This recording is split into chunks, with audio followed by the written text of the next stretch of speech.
لا حول ولا قوة إلا بالله العلي العظيم. أعوذ بالله من الشيطان اللعين الرجيم. بسم الله الرحمن الرحيم. الحمد لله الذي لا يبلغ مدحته القائلون ولا يحصي نعماءه العادون ولا يؤدي حقه المجتهدون الذي لا يدركه بعد الهمام ولا يناله غوث الفتن الذي ليس لصفته حد محدود ولا نعت موجود ولا وقت معدود ولا أجل ممدود.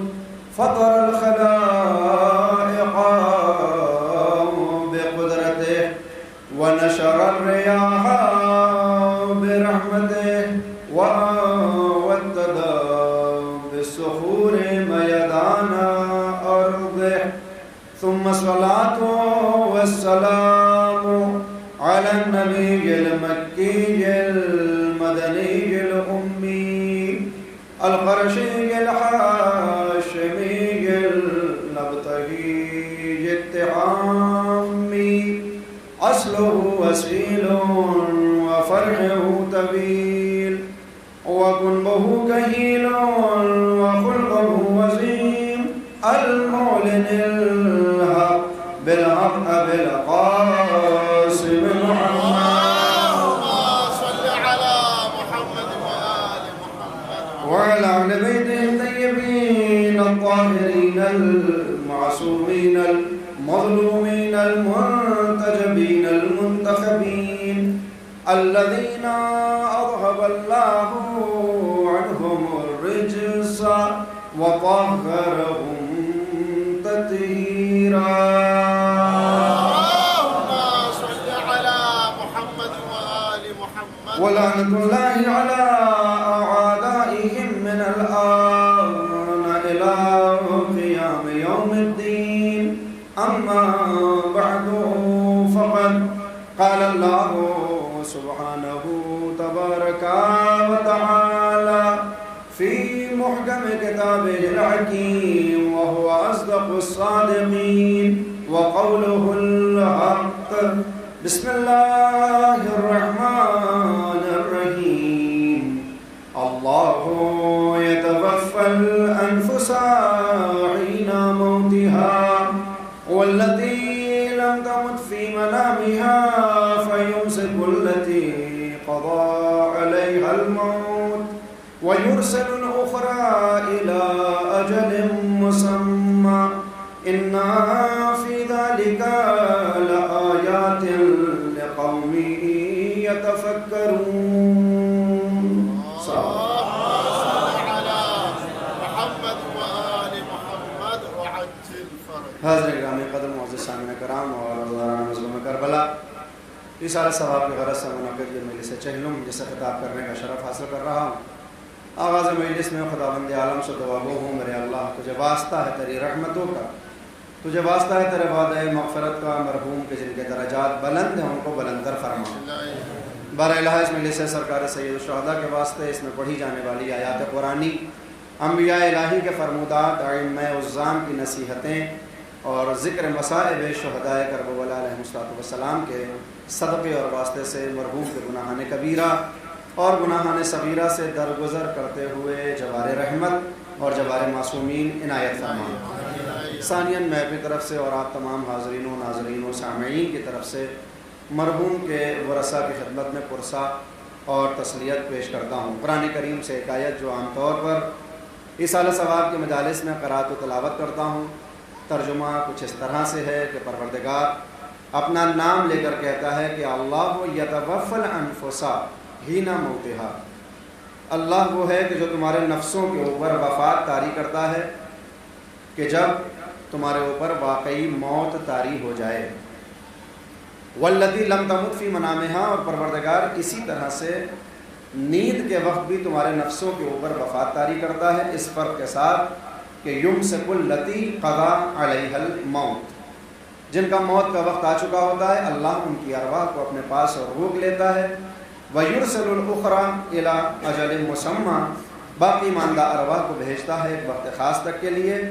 إِنَّ فِي ذَلِكَ لَآيَاتٍ لِقَوْمٍ يَتَفَكَّرُونَ، اور ان تمام باتوں میں، چاہے موت کے وقت اور چاہے نیند کے وقت روحوں کو روکنا ہو یا بھیجنا ہو، ان تمام باتوں میں پروردگار نے اپنی نشانیوں کو چھپایا ہے اس قوم کے لیے جو قوم تعقل، تدبر اور تفکر کرتی ہو۔ آیت کے ذیل میں جو بات قابل غور ہے مقدمتاً وہ یہ کہ نگاہ پروردگار میں اس آیت کے ذیل میں موت اور نیند میں کیفیت کے اعتبار سے کوئی فرق نہیں ہے۔ جو حال نیند کا ہے وہی حال موت کا ہے، جو حال موت کا ہے وہی حال نیند کا ہے۔ لہٰذا وہ جو ایک مقولہ ہمارے یہاں مشہور ہے کہ اللہ نے ایک زندگی دی ہے لہٰذا ہم جی لیں، ایک مرتبہ دنیا میں آتے ہیں اور ایک مرتبہ دنیا سے چلے جائیں گے، قرآنی آئینے میں یہ مقولہ غلط ثابت ہوگا، اس لیے کہ پروردگار کے اسماء حسنہ میں ایک نام جو اس کا مشہور ہے وہ ہے یحیی، اور دوسرا نام ہے یمیت۔ یحیی اس کو نہیں کہتے جو ایک مرتبہ زندگی دے دے اور بعد ختم ہو جائے، اور ممیت بھی اسے نہیں کہا جاتا جو ایک موت دے اور اس کے بعد اپنے آپ کو کنارے کر دے، نہیں، یحیی جو مسلسل زندگی دیتا رہے، اور ممیت جو لگاتار موت اتارتا رہے۔ لہذا اس آیت میں پروردگار کہہ رہا ہے کہ کیفیت کے اعتبار سے دونوں ایک جیسے ہیں۔ ہر رات جب تم بستر پر جاتے ہو استراحت کے لیے تو تمہارے نفسوں کے اوپر میں وفات طاری کرتا ہوں۔ یہ تمہاری خوش قسمتی ہے کہ جو پچھلی رات گزری اس میں پوری دنیا میں تقریباً 1.5 لاکھ افراد ایسے تھے کہ جو اپنی مرضی سے بستر پر گئے تو، مگر جب صبح ہوئی تو ان کو 4 کاندھوں کی ضرورت ہوئی، اور آج جو دن گزر کے پھر رات آئے گی تو کیا ہوگا، ہم سب اپنی مرضی سے بستر پر جائیں گے، مگر صبح ہوتے ہوتے نہ جانے کتنے ایسے افراد ہوں گے کہ جو اس بستر استراحت کو بستر احتضار بنا کر خدا کے حضور حاضر ہو چکے ہوں گے۔ لہذا روز ہمارے اوپر موت طاری ہوتی ہے اور ہر صبح ہمیں زندگی ملتی ہے۔ پیغمبر نے ارشاد فرمایا، لہذا جب صبح میں تمہاری آنکھیں کھلیں تو پہلا شکر معبود کا اس بات کے لیے ادا کرو کہ اس نے پھر تمہیں جلایا اور تم توبہ کے دروازے پر آ گئے۔ لہذا ہر صبح اللہ کے شکرانے کی نیت سے 2 رکعت نماز فجر کی صورت میں پڑھو تاکہ اللہ تمہیں توبہ کی توفیق دے، اور 2 سجدوں کے درمیان تم آ کر کہو استغفر اللہ ربی و اتوب۔ نہ جانے کتنے ایسے افراد ہیں جو اپنی زندگی میں اللہ اکبر، اپنی زندگی میں اس مقام تک پہنچنے کی تمنا کرتے رہے کہ ایک روز ہوگا اور بارگاہ الہی میں جا کر ہم کہیں گے استغفر اللہ واسألہ التوبہ۔ مولا فرماتے ہیں کہ مدت حیات تمام ہو گئی، یہ موقع نہ ملا، یہ تمہیں جو موقع ملا ہے تو پھر تمہیں شکر ادا کرنا چاہیے۔ عزیزان گرامی، اس آیت کے ذیل میں یہ معلوم ہوا کہ نیند اور موت میں کوئی فرق نہیں ہے۔ معصومین سے پوچھا گیا کہ آخر پروردگار نے دونوں کو ایک ہی آیت میں ایک ہی انداز میں کیوں بیان کیا، ان کا آپس میں رشتہ کیا ہے؟ امام نے فرمایا کہ بس یہ سمجھ لو کہ النوم اخت الموت، یہ نیند موت کی ایک بہن کا نام ہے۔ کہا مولا اس کو ذرا واضح کریے، کہ واضح کیا کرنا ہے؟ یہ سمجھ لو کہ نیند مختصر موت کا نام ہے اور موت لمبی نیند کا نام ہے، اس کے علاوہ ان میں کوئی فرق نہیں ہے۔ اچھا، قرآنی آئینے میں کوئی فرق نہیں، ائمہ معصومین کی تعلیمات کے آئینے میں کوئی فرق نہیں، مگر ہمارا حسن سلوک ان دونوں کے ساتھ جدا جدا ہے۔ ہمارا طریقہ کیا ہے؟ ہمیں نیند سے محبت ہوتی ہے اور موت سے ہمیں وحشت طاری ہوتی ہے۔ توجہ، پروردگار کہہ رہا ہے یہ دونوں ایک جیسی ہیں، روزانہ تمہیں موت کی نیند سلاتے ہیں، صبح میں زندگی دیتے ہیں، مگر ہمارا تعلق نیند کے ساتھ کیا ہے؟ عاشقانہ، اور موت کے ساتھ ہماری دشمنی ہے۔ مثال کے طور پر اگر میں کسی سے یہ کہوں کہ صاحب آپ تھوڑی سی دیر کے لیے سو جائیے، آپ بہت کام کرتے ہیں، تھک گئے ہوں گے، آپ سو جائیے تھوڑی سی دیر، میں آپ کے کاموں کو انجام دے دوں، تو میرے بارے میں آپ حسن ظن کا شکار ہو جائیں گے اور کہیں گے مولانا بڑے نیک انسان ہیں، مجلس پڑھنے آئے تھے اور کہہ رہے تھے میں آپ کا کام انجام دے دوں، تم سو لو۔ میں اسی وقت تک اچھا انسان ہوں جب تک نیند کی دعوت دوں، اور اگر میں جملے بدل دوں اس قرآنی آئینے میں کہ ذرا آپ کچھ دنوں کے لیے مر جائیے اور میں آپ کے کاموں کو انجام دے دوں تو پھر مجھ سے برا کوئی انسان اس بستی میں نہیں ہوگا۔ ریحانی چنگی کے اوپر پوسٹر لگا دیا جائے گا، سب کو آنے کی اجازت ہے، اس موت والے شخص کے آنے کی ضرورت نہیں ہے۔ عزیزان گرامی، نیند کے ساتھ محبت کا انداز یہ ہے کہ اگر دکان پر ہیں، کاروبار میں ہیں، یہ معلوم ہو کہ 20 منٹ 30 منٹ کوئی ڈسٹرب کرنے والا نہیں، تو ہم فوراً نیند کی آغوش میں چلے جاتے ہیں، ہے نا۔ کسی کو کہیں موقع نہ ملے، وہ مسجدوں اور امام بارگاہوں کے برابر میں پوسٹر تلاش کرتا ہے۔ اتوار آئے گا، مجلس میں جائیں گے، مولوی صاحب مجلس پڑھیں گے، ہم نیند پوری کریں گے۔ یہ نیند کے ساتھ محبت ہے کہ ہر پل ہم نیند کی آغوش میں جانا چاہتے ہیں، مگر موت کے ساتھ ہمارا تعلق دشمنی والا ہے۔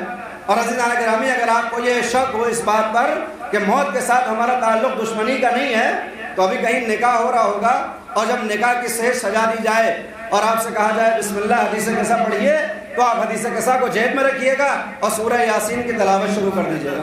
پھر آپ کو یہ معلوم ہوگا کہ موت کے ساتھ ہماری دشمنی کا عالم کیا ہے۔ آپ کو ہاتھ پکڑ کر اس سیج سے اتار لیا جائے گا، دیوانے ہو گئے ہو، یہ خوشی کا موقع ہے، اس میں سورہ یاسین کا کیا کام؟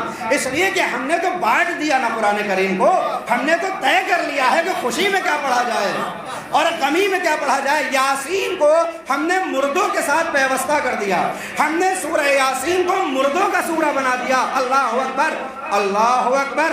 ہم نے اس یاسین کو مردوں کے ساتھ طے کر دیا جو یاسین قلب قرآن کہلانے کے لائق تھا، جو یاسین انسانوں کے اوپر راحتوں کو نازل کرنے والا تھا۔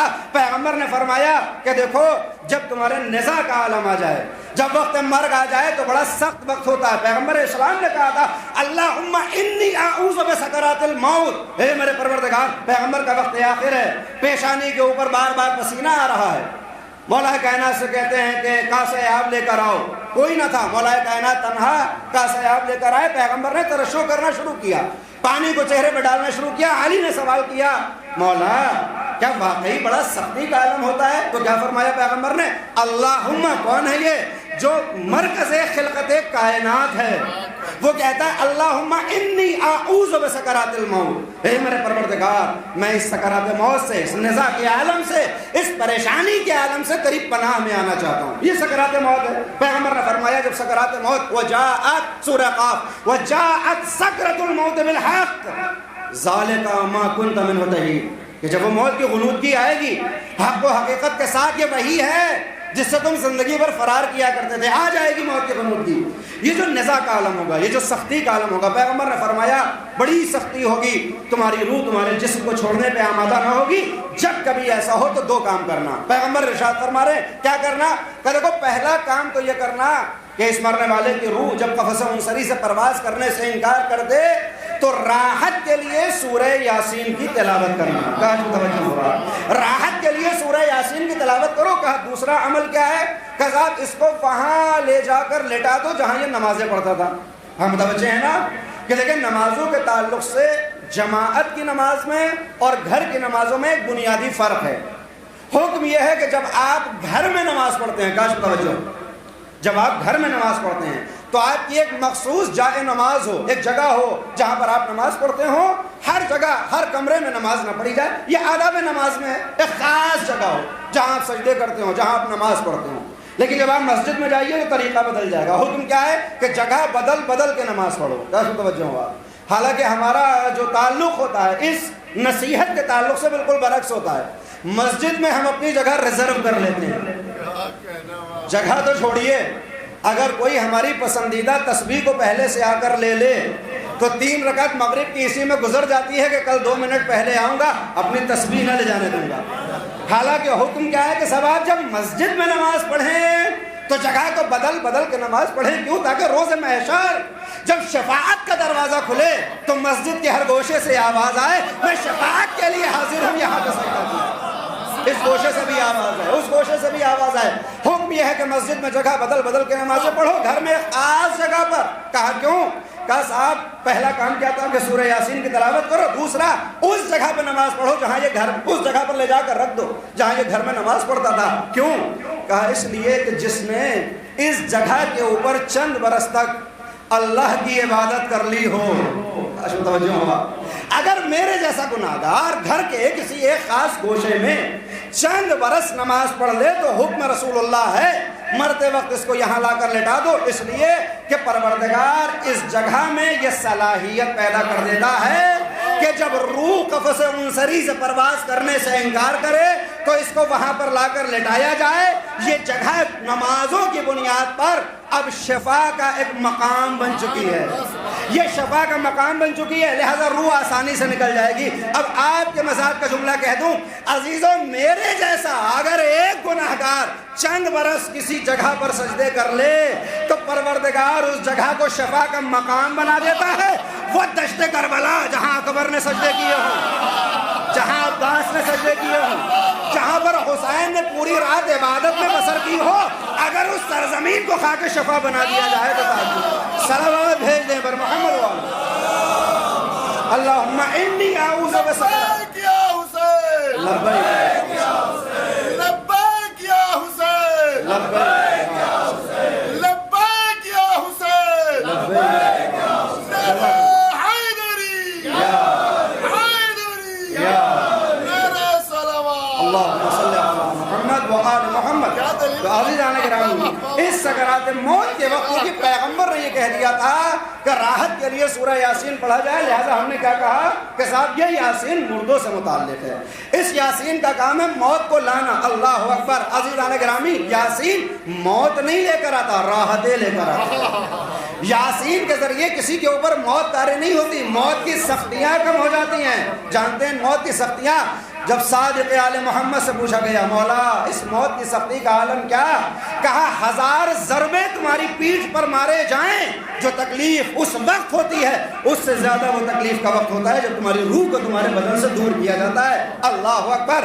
یہ وہ وقت ہے کہ جب بدن کو روح سے جدا کر دیا جاتا ہے، روح کو بدن سے جدا کر دیا جاتا ہے، لہذا فرمایا گیا کہ ان کاموں کو انجام دو۔ اچھا، اب اس میں 2 پیغام بھی ہیں اس حدیث میں، یعنی نگاہ رسالت میں، نگاہ نبوت میں نہ تو بڑا مکان بنانے کو منع کیا گیا، ایسا توجہ ہوا، نہ اچھی منزل کو آمادہ کرنے سے منع کیا گیا کہ دیکھو جتنا بڑا مکان بنانا چاہتے ہو حلال کی کمائی سے بنا لو، جتنی راحتیں پیدا کرنا چاہتے ہو اس مکان میں اتنی راحتیں استوار کر لو، مگر جب یہ گھر بنانا تو یہ خیال رکھنا کہ اس گھر میں ایک مقام ایسا بھی ہو کہ جہاں پر تم اپنی نماز کے لیے اس کو مخصوص کر دو۔ خدا کا شکر ہے کہ آج جب ہمارے یہاں گھر بنتے ہیں تو گھروں کے بننے سے پہلے ہم یہ طے کر دیتے ہیں کہ کہاں پر سرکار سید الشہداء کا عزا خانہ سجایا جائے گا، اس عزا خانے کو اس جائے نماز سے ملا دے، دنیا بھی کامیاب ہو جائے گی، آخرت بھی کامیاب ہو جائے گی۔ پہلا پیغام یہ تھا رسول اللہ کا، جیسا مکان بنانا ہے بناؤ، ایک جائے نماز بناؤ۔ اور دوسرا پیغام یہ تھا کہ دیکھو جیسی تعلیم اپنی اولاد کو دینا چاہتے ہو دلوا دو، جس بڑے اسکول میں لے جانا چاہتے ہو نام لکھاؤ، جس کالج میں بھیجنا چاہتے ہو بھیجو، مگر کم از کم اپنی اولاد کو تعلیم قرآن بھی دو تاکہ وقت آخر جب نزاع کا عالم ہو تو تمہارا بیٹا تمہارے لیے یاسین پڑھے، یوٹیوب کی کیسٹ سے تمہیں یاسین نہ سنائے۔ صلوات بھیج دے بر محمد والے۔ لہذا یہ سکرات موت جو موت کی سختی کا وقت ہے ہم قریب آنے والا ہے، کتنی قریب ہے، کتنے قریب آنے والا ہے؟ مولا الموحدین امیر المومنین علی بن ابی طالب علیہ الصلوۃ والسلام۔ دیکھیے میں خود سے کبھی صلوات نہیں پڑھواتا، معصومین کے نام جان بوجھ کے لیتا ہوں کہ اسی میں آپ صلوات بھیج دیں اور مجھے راحت ہو جائے۔ ایک اور صلوات بھیج دیں۔ مولا کائنات ہے، چاہنے والا دنیا سے گیا، کسی نے اگر خبر دی کہ مولا آپ کا چاہنے والا نزاع کے عالم میں سکرات موت میں مبتلا ہے، جاگنی کا عالم ہے، حالت احتضار ہے۔ حالت احتضار کو احتضار کیوں کہتے ہیں؟ 3 تعبیریں اس کی بیان کی گئی کہ صاحب اس حالت کو جاگنی کے عالم کو حالت احتضار اس لیے کہتے ہیں کیونکہ تمام رشتہ دار حاضر ہو چکے ہوتے ہیں، خبر ہو جاتی ہے ان کو فلاں صاحب جانے والے ہیں، لہذا تمام اعزا چونکہ حاضر ہوتے ہیں، اسے حالت احتضار کہا جاتا ہے۔ دوسری تعبیر یہ بیان کی گئی کہ صاحب حالت احتضار کو حالت احتضار اس لیے کہتے ہیں کیونکہ اس وقت مرنے والے کے تمام اعمال اس کی نگاہوں کے سامنے حاضر ہو جاتے ہیں اور وہ ایک پل کے لیے اپنی پوری زندگی کو دیکھتا ہے، ریوائنڈ کرتا ہے کہ اس نے کیا معصیتیں انجام دی ہیں، کون سی اطاعتیں کی ہیں، اعمال حاضر ہو جاتے ہیں، لہٰذا یہ حالت احتضار ہے۔ تیسری جو وجہ اور سبب بیان کیا علماء نے ائمہ معصومین کی روایت کے آئینے میں، فرمایا چونکہ نزاع کے وقت ملائکہ نازل ہوتے ہیں اور حاضر ہوتے ہیں، لہذا اس کو حالت احتضار کہا جاتا ہے۔ یہ جو حالت احتضار ہے، مولا کو خبر ہوئی چاہنے والے کا نزاع کا عالم قریب آیا ہے، پہنچے، دیکھا جاگنی کا عالم، پریشان ہے، بے چین ہے، مولا کا جملہ سنے نہج بلاغہ میں، اور ہم سب آنکھوں کو بند کر کے سوچیں کہ ہم سب کے اوپر یہ وقت آنے والا ہے، کب آنے والا ہے؟ کسی کے لیے شاید کل، کسی کے لیے 10 برس کے بعد، کوئی 20 برس کے بعد، کوئی 50، آج سے ٹھیک 100 برس کے بعد نہ آپ ہوں گے نہ میں رہوں گا، شاید قبروں کے اندر ہماری ہڈیاں بھی برادہ بن چکی ہوں۔ اللہ اکبر، سب کے ساتھ یہ زمانہ آنے والا ہے۔ مولا نے فرمایا کیوں بے چین ہو، پریشان کیوں ہو؟ دیکھو نہ تم پہلے ایسے ہو کہ جس کے اوپر یہ مصیبت آ رہی ہے، نہ تم دنیا کے آخری شخص ہو کہ جس کے اوپر یہ مصیبت آ رہی ہو، تم سے پہلے والے بھی اس مصیبت میں مبتلا ہوئے، اس امتحان کو دیا، اس لیے کہ یہ دار ابتلا ہے، لِیَبْلُوَکُمْ أَیُّکُمْ أَحْسَنُ عَمَلًا کی بنیاد پر یہ دار بلا ہے، یہ دار امتحان ہے۔ نہ تم پہلے ایسے ہو نہ تم آخر ایسے ہو، مگر ہاں اب جب جانے والا چلا گیا تب امام علیہ السلام نے اپنے چاہنے والوں سے کہا ذرا غور تو کرو، کبھی سوچو تو صحیح کہ وہ وقت تمہارے اوپر بھی آنے والا ہے کہ جب تم حالت احتضار میں ہوگے۔ جانے والا چلا گیا، امام کی نصیحت شروع ہوئی، عنقریب وہ زمانہ آنے والا ہے کہ تم حالت احتضار میں ہوگے، اپنے بستر پہ ہوگے، اچانک تم یہ محسوس کرو گے کہ ملائکہ کا نزول تمہاری بالین پہ ہونے لگا۔ الذین تتوفاہم الملائکۃ طیبین یقولون سلام علیکم ادخلوا الجنہ، یہ ملائکہ آنے لگے۔ جب یہ ملائکہ آئیں گے تو اب تم غور کرو گے کہ تمہارے چہرے نے رنگ بدلنا شروع کر دیا، کبھی یہ چہرہ زرد ہوا، کبھی سبز ہوا، ابھی چہرے کا رنگ بدل ہی رہا تھا کہ ملک الموت کا تمہارے وجود پر پہلا حملہ ہوا اور تمہاری زبان کی قوت کو تم سے چھین لیا گیا۔ مولا نے اس سکرات موت کو ہمارے سامنے ترسیم کیا، آنکھوں کو بند کرے سوچے یہ ہونے والا ہے، اس لیے کہ ہمارا بنیادی طریقہ یہ ہوتا ہے، ہماری سرشت کے اندر یہ ہے کہ ہم فیوچر پلاننگ کرتے ہیں۔ ہمارے پاس اگر چھوٹا سا مکان ہو تو ہم دعا کرتے ہیں معبود بڑا سا مکان ہوگا، ایک امام بارگاہ بناؤں گا، ایک ڈرائنگ روم بناؤں گا، ایک سونے کا کمرہ ہوگا، ایک مہمانوں کا کمرہ ہوگا۔ اگر ہمارے پاس سائیکل ہو تو فیوچر پلان کرتے ہیں، بائک آ جائے گی تو پھر میں یہاں جاؤں گا، یہ کروں گا، یہ کام کروں گا۔ بائک ہو، 2 پہیہ گاڑی ہو تو ہم فیوچر پلان کرتے ہیں کہ پروردگار جب ہمیں 4 پہیے والی گاڑی دے گا، سب سے پہلے مثال کے طور پر لکھنؤ جاؤں گا، زیارت کروں گا، پھر فلاں جگہ جاؤں گا، فلاں جگہ جاؤں گا۔ ہر انسان فیوچر پلاننگ کرتا ہے۔ کاش متوجہ ہوا، کیا کرنے والا ہے یہ سوچتا ہے۔ کبھی آنکھوں کو بند کر کے ہم نے سوچا ہے کہ ملک الموت ہمارے اوپر وارد ہو چکے ہیں؟ کبھی آنکھوں کو بند کر کے سوچا ہے کہ ہمارے اس بدن کو 4 شانوں پہ اٹھایا جانے لگا ہے؟ کبھی آنکھوں کو بند کر کے سوچا ہے کہ غسل خانے کے تختے پر لا کر ہمیں لٹا دیا گیا ہے، چند افراد اب ہمیں پہلا غسل دے رہے ہیں، پھر دوسرا غسل ہونے لگا؟ کبھی یہ سوچا ہے کہ حنوط کی نوبت آ چکی ہے؟ کبھی یہ سوچا کہ ہم کو اٹھا کر قبرستان کے حوالے کیا جانے والا ہے؟ مولا نے کہا تم سوچو نہ سوچو، ان قریب وہ وقت آنے والا ہے، ملائک تمہاری بالین پہ ہوں گے، تمہارے چہرے کا رنگ بدلنے لگے گا، زرد سے سبز ہوا، سبز سے زرد ہوا، پہلا حملہ ہوا، تمہاری قوت گویائی کو چھینا گیا۔ وہ زبان جو دنیا میں قینچی کی طرح چلتی تھی اب اس کو بند کر دیا گیا۔ جیسے ہی زبان کی قوت گویائی کو چھینا گیا، تم نے ہاتھوں کو جوڑ کر کہا میرے پروردگار ایک لمحے کے لیے زبان میں طاقت دے دے تاکہ وصیتیں کر جاؤں کس کا حق میری گردن پر ہے، کس کا فرض باقی رہ گیا ہے، آخری وقت میں وصیت کر جاؤں تاکہ میرے بعد میرا اعمال نامہ درست ہو جائے۔ آنے والے ملک کہیں گے جب تک طاقت تھی، جب تک قوت تھی، جب تک قابل بیان تھے، تم نے افعال و اعمال کو انجام نہ دیا، اب ایک لمحے کے لیے بھی یہ زبان کھلنے والی نہیں ہے۔ ابھی تم شکایت کر رہے ہوگے اے میرے پروردگار میری زبان بند ہو گئی، اچانک تم محسوس کرو گے ملک الموت نے دوسرا حملہ کیا، تمہارے کانوں کی سماعت کو چھین لیا۔ ابھی زبان کی گویائی کو چھینا گیا تھا نا، اب کانوں کی سماعت کو چھینا گیا۔ کتنی مجبوری کا وقت یہ ہوگا، کتنے ناچار ہوں گے ہم کہ ہم محسوس کریں گے ہمارے بارے میں باتیں ہو رہی ہیں، ہمارے بارے میں باتیں ہو رہی ہیں مگر کانوں تک صدائیں نہیں آ رہی۔ ابھی کانوں کی قوت شنوائی کا گریہ ہی کر رہے ہوگے کہ اچانک تمہاری آنکھوں کے اوپر موت طاری ہونے لگے گی، تمہاری آنکھوں پہ موت کا طاری ہونا ہوگا، تمہاری روح تمہارے جسم سے جدا کر دی جائے گی، تم بے جان جسم اپنے اس گھر میں پڑے ہوگے جسے بڑی تمناؤں کے ساتھ تم نے آمادہ کیا تھا۔ تمہاری اولاد تمہارے سامنے ہوگی، تمہارا مال تمہارے سامنے ہوگا، تم اب تجسم اعمال کی بنیاد پر اپنی اولاد سے کہو گے تم کو بڑے نازوں سے پالا تھا, تمہاری تربیت کے لیے حلال خدا کی پرواہ نہ کی, حرام خدا کے رشتوں کو توڑتا رہا, یہ بتاؤ میں دنیا سے جا رہا ہوں, میرے متعلق تمہارا طریقہ کیا ہوگا؟ یہ اولاد تجسم اعمال کی بنیاد پر جواب دے گی ہمارا اور تمہارا رشتہ بس اب اتنی دیر باقی ہے کہ تمہارے جسم کو تمہاری قبر میں اتاریں گے, پھر تمہارا اللہ حافظ ہوگا اور ہمارا طریقہ ہمارے ساتھ ہوگا.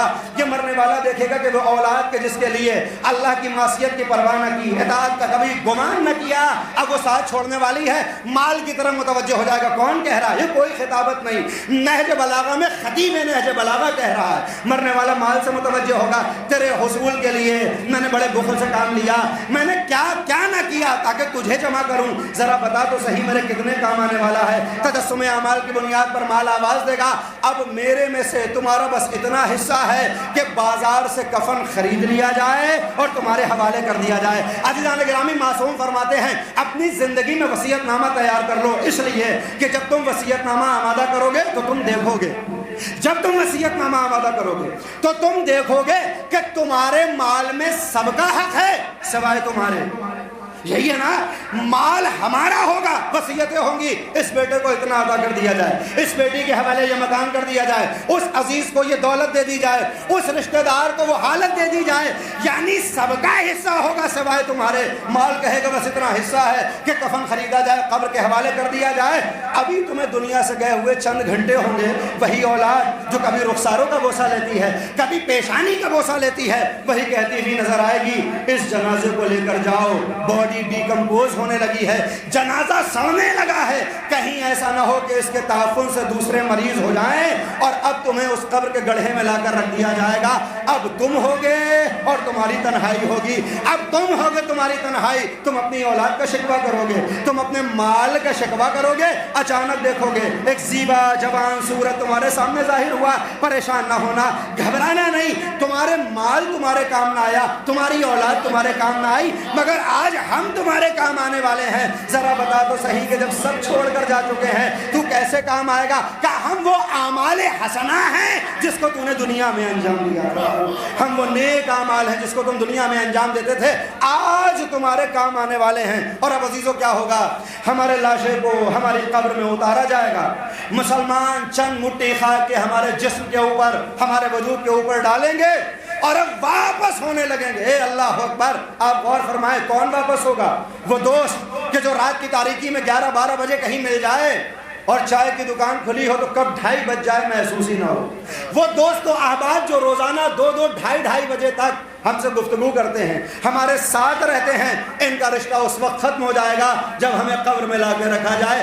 یہ اتنی دیر رکنا بھی گوارا نہ کریں گے کہ دوسری تلقین پڑھ دی جائے, بلکہ وہ مولوی ہوگا اور دوسری تلقین ہوگی, سب چھوڑ کر جا چکے ہوں گے. حالانکہ پیغمبر نے کہا تھا کہ جب تمہارا دوست کوئی حبیب دنیا سے چلا جائے تو اتنی دیر تک قبر پر موجود رہنا جتنی دیر میں کسی ناقے کو نہر کیا جاتا ہے, اس کے ٹکڑے بنائے جاتے ہیں اور معاشرے میں تقسیم کر دیے جاتے ہیں, جتنا وقت اس کام میں لگتا ہے اتنی دیر قبر کے پاس رہو تاکہ یہ مرنے والا قبر سے مانوس ہو جائے. اس کے لیے یہ وہ گھر ہے جو اندھیرے کا گھر ہے, جو وحشت کا گھر ہے. یہ وہی تو گھر ہے نا جو روزانہ ہم سے 3 مرتبہ کہتا تھا, مگر ہمارے کانوں کے اوپر ظلمانی اور نورانی پردے اس طرح سے حائل تھے, ہم نے کبھی نہ سنا کہ یہ روزانہ آواز دینے والا گھر. مولا ساجد فرماتے ہیں یہ تم سے کہتا تھا انا بیت الظلمہ, میں اندھیرے کا گھر ہوں, انا بیت الموحشہ, میں وحشت کا گھر ہوں, انا بیت الدود, میں کیڑے اور مکوڑوں کا گھر ہوں.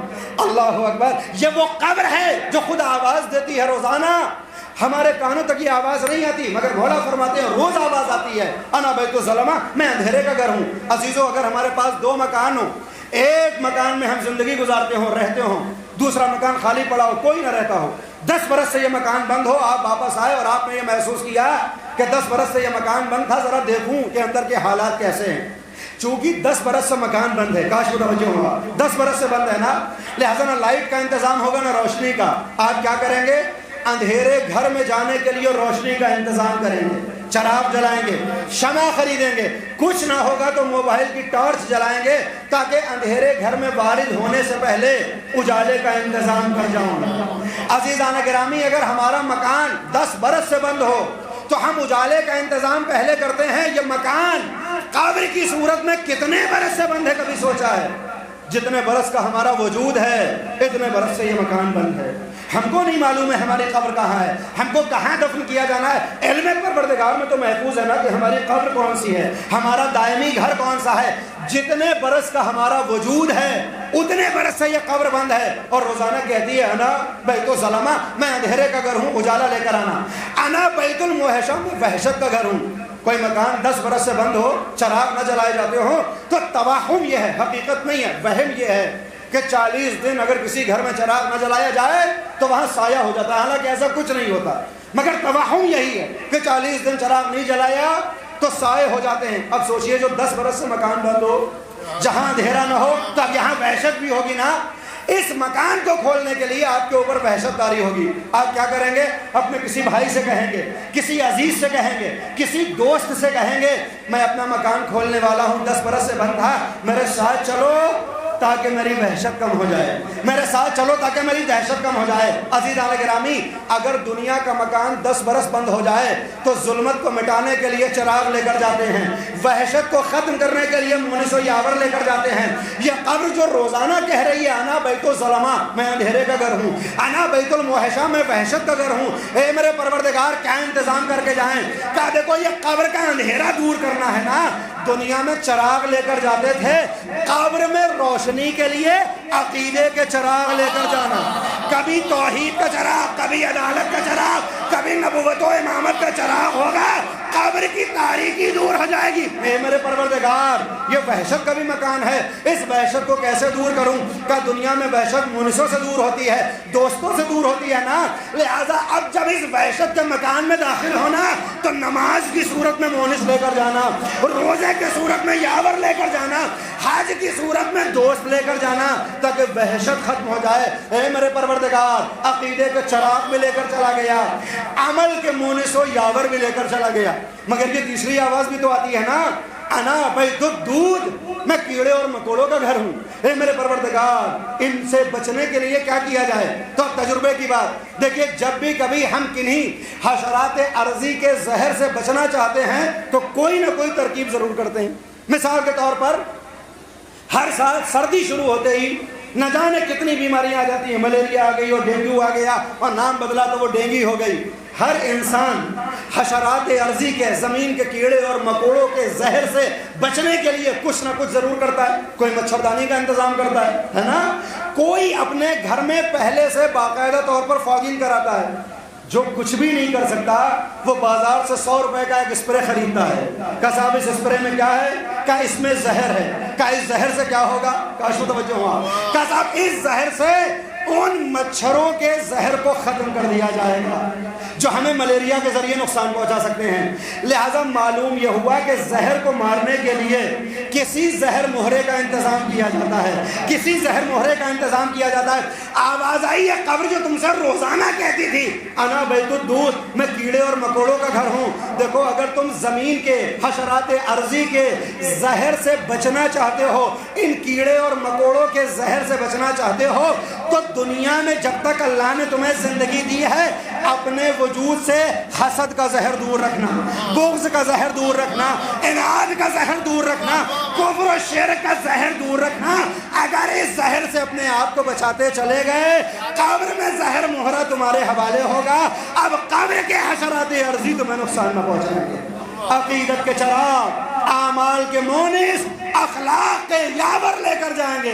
یہ قبر آسان ہو جائے گی. اور جب قبر میں رکھا جائے گا تو آنے والے ملک ہمیشہ منکر و نکیر نہیں ہوتے. ہم تو اپنے اعمال سے اتنا بدظن ہیں کہ چاہے وہ کوئی شاعر ہو, چاہے وہ کوئی عالم ہو, یا میرے جیسا حقیر طالب علم, جب بھی قبر کی کہانی سناتا ہے تو کیا کہتا ہے؟ منکر و نکیر آتے ہیں. نہیں صاحب, منکر و نکیر نہیں, کبھی مبشر و بشیر بھی آتے ہیں جو بشارت دے کے جاتے ہیں. اس لیے کہ امام صادق نے فرمایا یہ تو تمہاری زندگی کا کمال و زوال ہے کہ جیسے زندگی گزارو گے ویسے ملک تمہارے پاس آئیں گے. اگر تم نے اللہ کی بندگی میں زندگی گزاری تو منکر و نکیر نہیں آتے بلکہ مبشر و بشیر آتے ہیں. وَرَوْضَةٌ مِّن رِّيَاضِ الْجَنَّةِ, تمہاری قبر کو جنت کا ایک باغ بنا کر چلے جاتے ہیں. یہ تو تمہارے اعمال کا زوال ہے کہ اگر تم نے اللہ کی معصیت کی ہو، شیطان کی کارندگی کی ہو، تب یہ منکر و نکیر آئیں گے اور حفرۃ من حفرات النیران، اس قبر کو تمہاری جہنم کا ایک گڑھا بنا کر چلے جائیں گے۔ لہذا عزیزو، اب ہمارا اور آپ کا فیصلہ ہے کہ اپنی قبر کو جنت کا باغ بنائیں یا جہنم کا گڑھا بنائیں۔ نہیں، قبر کی بات نہیں ہے، آنے والے ملک کا طریقہ بھی بدلے گا ہمارے اعمال اور افعال کی بنیاد پر۔ سورہ زمر 2 آیتیں آپ کی خدمت میں پیش کروں۔ پروردگار نے مرتے وقت آنے والے ملائکہ کی حالت کو بیان کیا، 2 حالتیں۔ ماشاءاللہ اہل ولا ہیں آپ، بچپن سے مجالس سنتے چلے آئے، کافر کے اوپر ایسے آتی ہے، مومن کے اوپر ایسے آتی ہے۔ قرآن کریم ترسیم کر رہا ہے، آواز آتی ہے الذین تتوفاہم الملائکۃ طیبین، مرنے والا ہے نا، یہ مرنے والا جس کی روح کو قبض کرنے کے لیے ملک آئے ہیں، یہ اپنی رنگت کو بدلتے ہیں، کاش متوجہ ہوا، یہ اپنے طریقے کو بدلتے ہیں تمہارے اعمال اور افعال کی بنیاد پر۔ اگر مرنے والا طیب و طاہر زندگی گزارے ایمان کے ساتھ، اللہ کی اطاعت میں زندگی کو ختم کرے، تو کیا ہوگا؟ الذین تتوفاہم الملائکہ، آ جائیں گے ملائکہ طیبین اس کے پاس جس نے پاکیزہ زندگی گزاری، اور جب یہ آئیں گے تو پھر کیا ہوگا؟ یقولون، جمع کا صیغہ ہے، ایک ملک موت نہیں آتا، یہ جمع کی صورت میں آتے ہیں۔ الذین تتوفاہم الملائکہ، کیا کہتے ہیں؟ یقولون سلام علیکم، مرنے والے سے کہتے ہیں تمہارے اوپر سلام ہو۔ اللہ اکبر، اللہ اکبر۔ میں تھوڑا سا واضح کر دوں عزیزو، سلام کا حکم کیا ہے؟ شریعت مصطفیٰ میں کہا کہ ایک مومن دوسرے مسلمان، دوسرے مسلمان سے مومن، دوسرے مومن سے ملاقات کرے تو پہلا کہے سلام علیکم، دوسرے پہ واجب ہے وہ کہے علیکم السلام۔ کا اس کا مطلب کیا ہے؟ کہ پہلا سامنے والے کی سلامتی کی دعا کرے، دوسرا پہلے والے کی سلامتی کی دعا کرے، یعنی سلام ہے سلامتی کی دعا۔ کاش متوجہ ہوا، سلام کے ذریعے ہم دعا کرتے ہیں سلامتی کی۔ آنے والے ملائکہ لے کر آ رہے ہیں موت، آنے والے ملائکہ روح لے کر جانے والے ہیں۔ ہم تو موت فنا کو سمجھتے ہیں، ہم تو موت ختم ہونے کو جانتے ہیں، ہم تو موت فنا کے گھاٹ اتر جانے کو سمجھتے ہیں، مگر ملائکہ مرنے سے پہلے کہتے ہیں سلام علیکم، تمہارے اوپر سلامتی ہو۔ یعنی اگر کوئی طیب و طاہر زندگی گزارے تو پھر اس کو موت کے ذریعے ختم نہیں کیا جاتا، ہمیشہ کے لیے سلامت کر دیا جاتا ہے۔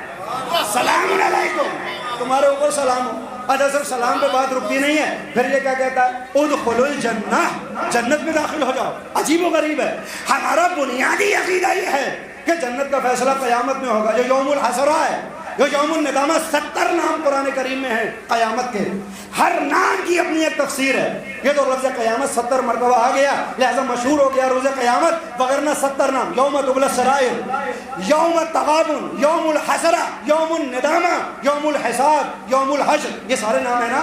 ہم نے تو آج تک یہ سنا ہے کہ قیامت ہے یوم الحساب، قیامت میں حساب ہوگا جنت و جہنم کا، کہ فَأَمَّا مَنْ ثَقُلَتْ مَوَازِينُهُ فَهُوَ فِي عِيشَةٍ رَاضِيَةٍ، اس دن جس کا سنگین ہوگا نام عمل، اس کو جنت کے اعلیٰ درجوں پہ فائز کر دیا جائے گا۔ وَأَمَّا مَنْ خَفَّتْ مَوَازِينُهُ، لیکن جس کا عمل نامہ خفیف ہوگا پھر اس کو جہنم میں ڈالا جائے گا۔ ہم نے تو یہ پڑھا ہے کہ قیامت میں ہوگا، ملک مرنے سے پہلے کہہ رہا ہے سلام علیکم، اللہ اکبر، مرنے والے سے کہہ رہا ہے سلام علیکم ادخلوا الجنہ، جنت میں داخل ہو جاؤ۔ اے ملک، یہ جنت میں تو قیامت میں جائے گا۔ کہ نہیں، قیامت میں جنت میں وہ جائیں گے جن کے پاس اعمال نامے ہوں گے، جو حسین سے محبت کرتے ہوں گے، مگر جن کی سیرت حسین کے جیسی ہوگی، جن کا کردار حسین کے کردار جیسا ہوگا۔ اب انہیں جنت میں جانے کے لیے قیامت کا انتظار نہیں کرنا ہوگا۔ کیوں؟ کیونکہ عادل خدا کا فیصلہ یہ تھا کہ جب حسین کو بلایا تو کہا ارجعی الی ربک راضیۃ مرضیہ فادخلی فی عبادی وادخلی جنتی۔ ارے قیامت میں جنت میں نہیں جانا، ادھر تلوار گردن میں چلے گی۔ حسین جنت میں جائے گا، کہ جب حسین دنیا چھوڑنے سے پہلے جنت جائے گا تو جو حسینی کردار کو اپنا کے طیب و طاہر ہو جائے، پھر اس کو جنت میں جانے کے لیے قیامت کا انتظار نہیں کرنا ہوگا۔ کہا جائے گا ادخلوا الجنہ بما کنتم تعملون، ان اعمال کی بنیاد پر جو تم نے انجام دیا۔ لہذا عزیزان گرامی، اگر کوئی حسینی سیرت کو اپنا لے تو جنت میں جانے کے لیے قیامت کا انتظار نہیں کرنا ہوتا۔ ہاں، دوسرا بھی طریقہ ہے، الذین تتوفاہم الملائکہ ظالمی انفسہم، آتے ہیں ملائکہ اس کے پاس بھی جمع کی صورت میں کہ جس نے اپنے نفسوں پہ ظلم کیا ہو، اللہ کی معصیت کی ہو، شیطان کی کارندگی کو اختیار کیا ہو.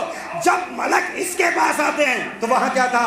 کہتے تھے یقولون، وہ کہتے تھے سلام علیکم ادخلوا الجنہ. یہاں کیا ہوگا؟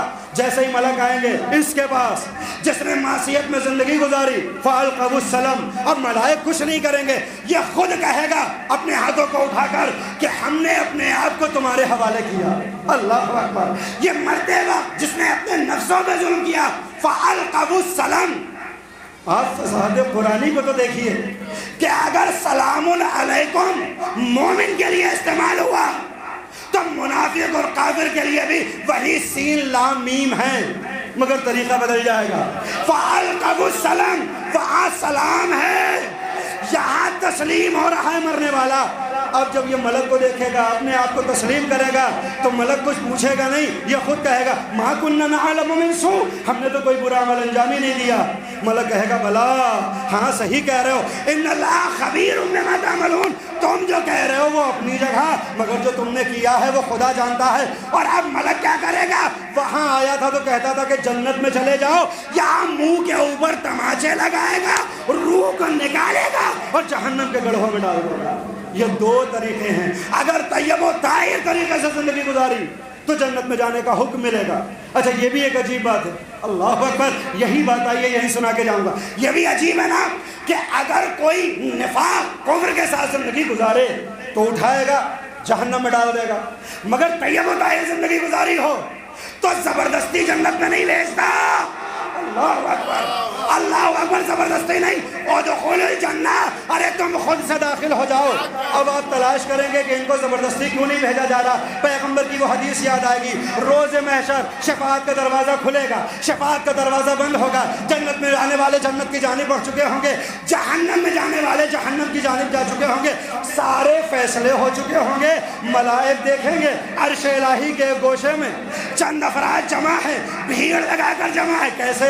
جیسے آپ روڈ سے جا رہے ہوں، ایکسیڈنٹ ہو جائے، سارے کام چھوڑ کے دیکھنے لگتے ہیں کہ ہوا کیا ہے. آپ راستے سے جا رہے ہوں، جھگڑا ہو رہا ہو، آپ سارے کام، یہ فطرت میں ہے نا ہندوستانی کہ سارے مسئلوں کو چھوڑیں گے، دیکھیں گے ہو کیا رہا ہے. پیغمبر کی حدیث ہے، غور فرمائے. پیغمبر فرماتے ہیں روز محشر جنت تقسیم، جہنم میں ڈالا جا چکا. ملک دیکھے گا چند افراد ایک گوشے عرش الہی میں کھڑے ہوئے، بھیڑ لگائے ہوئے ہیں. ملک کہے گا صاحب تم تو جنتی لوگوں میں سے ہو نا. اللہ اکبر. تم تو جنتی لوگوں میں سے ہو نا، تو جنت میں کیوں نہیں جاتے؟ کہیں ایسا نہ ہو کہ جنت کا دروازہ بند ہو جائے، کہیں ایسا نہ ہو کہ جنت کا دروازہ بند ہو جائے. تو اب جب یہ ملک کہے گا، ان کے پاس آ کر دیکھے گا کہ ذرا دیکھیں تو یہ بھیڑ کیوں لگی ہے. تو کیا دیکھا جائے گا؟ بیچ میں سید الشہداء، بیچ میں امام حسین. آس پاس چاہنے والے کہیں گے ملائکہ ہمیں جنت میں جانے کا حکم نہ دے، جنت نال حسین. ارے ہماری جنت تو یہی حسین ہے، ہر جنت میں نہیں حسین کے ساتھ. جنت نال حسین، لہذا زبردستی نہیں ڈالا جاتا. ادخلوا الجنہ، جنت میں داخل ہو جاؤ. اور یہاں کیا ہے؟ روز محشر یہ مرنے والے ہیں، یہ جنت میں جانے والے حسین کو گھیر کر کہیں گے جنت نال حسین، ہماری جنت تو حسین ہے. لہذا عزیزو اب فیصلہ ہم کو اور آپ کو کرنا ہے، کون سی زندگی گزاریں؟ وہ کہ جہاں اونچے منہ جہنم میں ڈال دیا جائے، یا وہ کہ جہاں حسین کا آسرا مل جائے؟ وہ زندگی کہ جہاں حسین کے پاس جا کر جنت کے، اللہ اکبر، جنت کے لذائذ کو درکنار کر کے حسین کے چہرے کی زیارت کی جائے. یہ ہمارا اور آپ کا فیصلہ ہوگا. ہاں آنے والا جب ملک آئے گا موت کو لے کر، تو پھر ہم کیا سنتے آئے کہ صاحب علی کے چاہنے والے کی روح ایسے نکل جائے گی جیسے پھول سے خوشبو. ہمارا ایمان یہی ہے، ہمارا عقیدہ یہی ہے کہ ایسے ہی روح نکلے گی جیسے پھول سے خوشبو. مگر ایک داستان میں سناؤں تو ظلم ہوگا، میں استعمال کر دوں گا. بہت بڑا پیغمبر ہے، کلیم خدا، نام ہے موسیٰ، صاحب توریت ہے. انبیاء 1,24,000 انبیاء کی فہرست میں حضرت موسیٰ کے لیے جو لقب استعمال ہوتا ہے وہ ہے فتین. اردو والا فتین نہیں، ہم تو لفظ فتین اردو میں استعمال کرتے ہیں اس کے لیے جو منفی معنی میں ہو. عربی میں فتن کہتے ہیں چالاک کو، کئیس کو، جس کا ذہن بہت تیز ہے. حضرت موسیٰ کو کہا جاتا ہے کہ صاحب سب سے فتین تھے، سب سے تیز دماغ والے تھے. سوچئے اپنے قاتل کے گھر میں زندگی گزار لینا، اس سے زیادہ چالاکی کیا ہوگی؟ اپنے قاتل کے گھر میں زندگی گزار کر اس کے منہ پہ تماچے لگانا، جو فرعون وقت کو جو کہتا ہو انا ربکم الاعلی، میں تمہارا پروردگار ہوں سب سے بڑا، اس کے چہرے پہ تماچا لگانا۔ حضرت موسیٰ کا وقت آخر ملک الموت آ گیا، اور جب آیا تو کہا کہ صاحب وقت ہو گیا چلو۔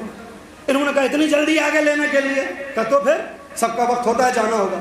کہا اتنا موقع دو کہ بیوی بچوں سے ملاقات کر لوں۔ کہا نہیں، کسی کو موقع نہیں دیتا، تم کیا ہو، تمہیں بھی موقع نہیں ملے گا۔ چالاک تھے، فوراً سجدہ الہی میں گر گئے۔ اللہ اکبر، سجدہ خالق میں گر کے کہتے ہیں بارہ الہ پوری زندگی بغیر پیسے کے تیری توحید کے کلمے پڑھاتا رہا، میں نے کبھی تجھ سے کچھ طلب نہ کیا، آج موقع طلب کر رہا ہوں کہ زوجہ سے ملاؤں آخری وقت، بچوں کا آخری مرتبہ دیدار کر لوں، تو یہ ملک اجازت نہیں دیتا، کیا چاہتے ہو؟ کہ اتنا موقع دے دے کہ خانوادے سے مل کر آؤں، پھر تسلیم ہو جاؤں گا، یہ جہاں لے کر جانا چاہتا ہے لے کر چلا جائے۔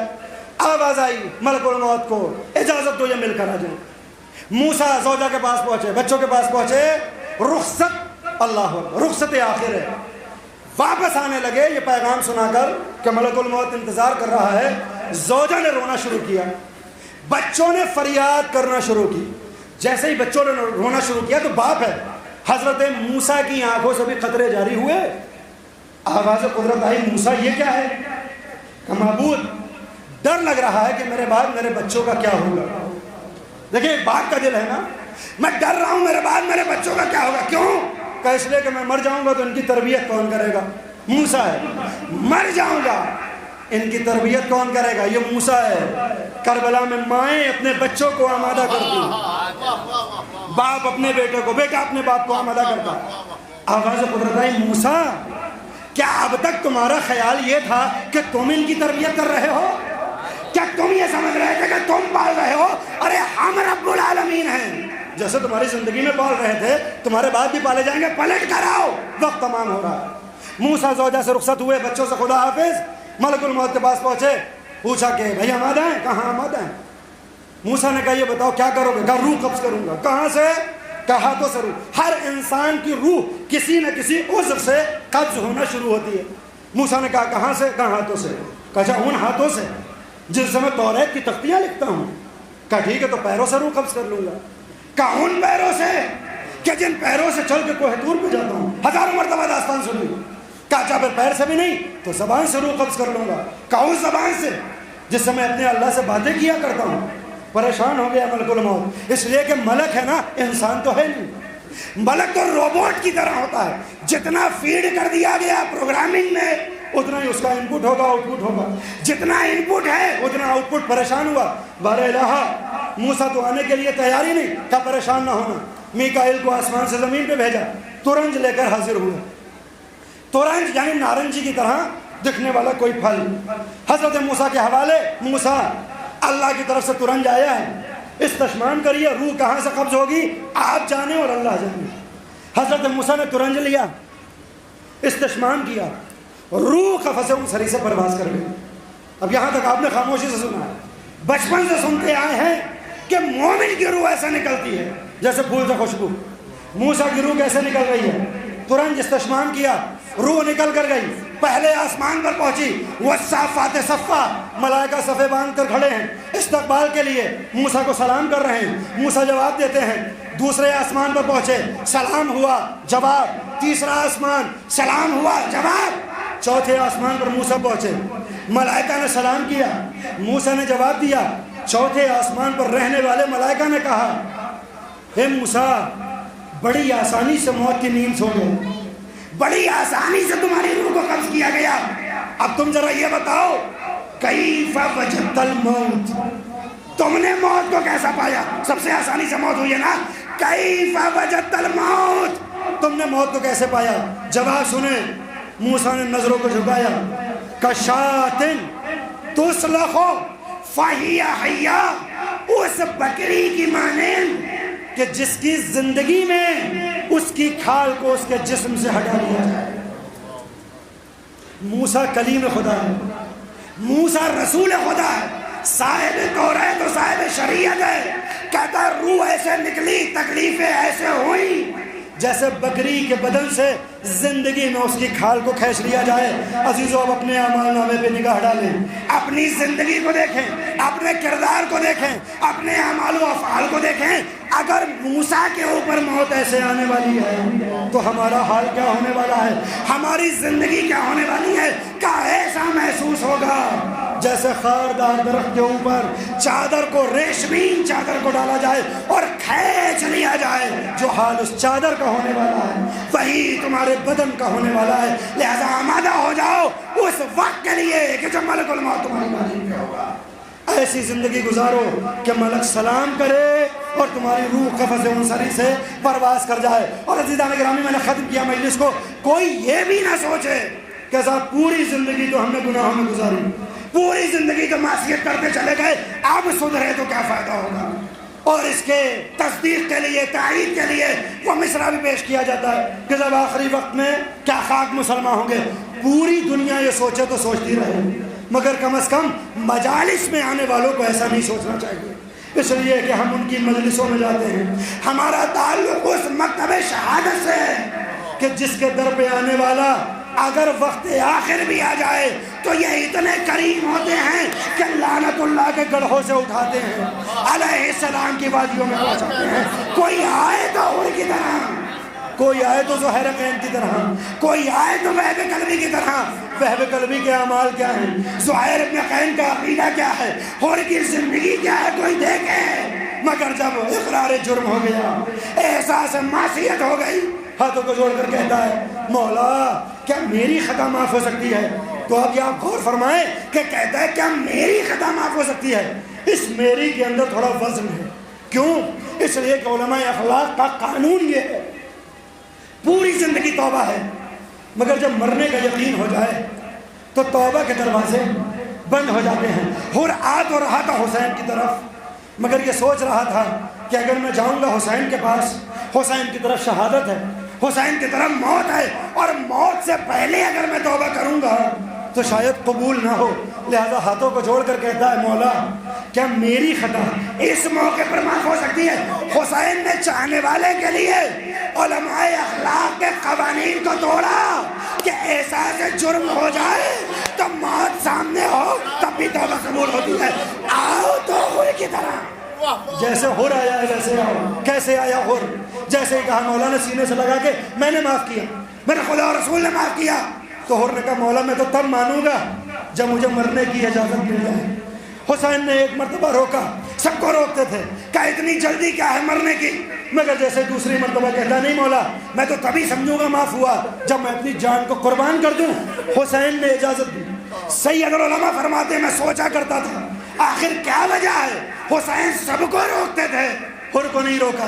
خود ہی کہتے ہیں مجھے جواب ملا، شاید حسین نے سوچا ہوگا کہ جب حور کل دشمن بن کر آیا تھا تو میں نے پانی سے ضیافت کی تھی، آج اپنا بن کر آیا ہے، ارے خیموں میں قطرہ آب بھی نہیں جو حور کی ضیافت ہو سکے۔ حور خدا حافظ، ساقی کوثر تجھے سیراب کریں۔ لیجیے حور کو اجازت ملی، حور سے پہلے جوان بیٹا سامنے آیا، میدان کارزار میں جنگ کے ہنر دکھائے، واہ بتا درکنی، باپ کو مدد کے لیے بلایا، بوڑھا باپ جوان کی میت پہ آتا، حسین اس سے پہلے پہنچے، حور کے بیٹے کا سر، حسین کا زانو۔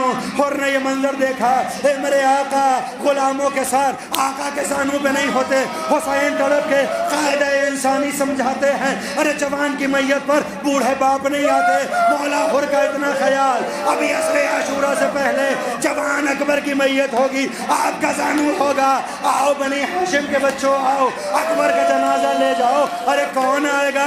قاسم کچلا جا چکا، عباس کے شان قلم ہو چکے، حبیب مارا جا چکا، کون تھا جو اکبر کو لے کر جاتا؟ کوئی نہ آیا۔ حسین نے سینے سے سینہ لگایا، جوان کی میت کو خیمے کی جانب لانے لگے، ہاتھوں کو جوڑوں گا آقا اکبر آپ بڑے مظلوم ہیں، ارے جنازہ چار شانوں پہ اٹھتا ہے، آپ کا جنازہ حسین بنا لے کر گئے، مگر کم از کم جنازہ تو اٹھ گیا، مگر حسین کا جنازہ زینب دل زینبیہ سمیت جزاکم ربکم خیر الجزا۔ خدا کسی غم میں نہ رلائے، دل زینبیہ سے زینب نے دیکھا بھائی کا کرتا ہوا گلا، ارے مصیبتیں تمام نہ ہوئی، شام غریبہ بڑھنے لگی۔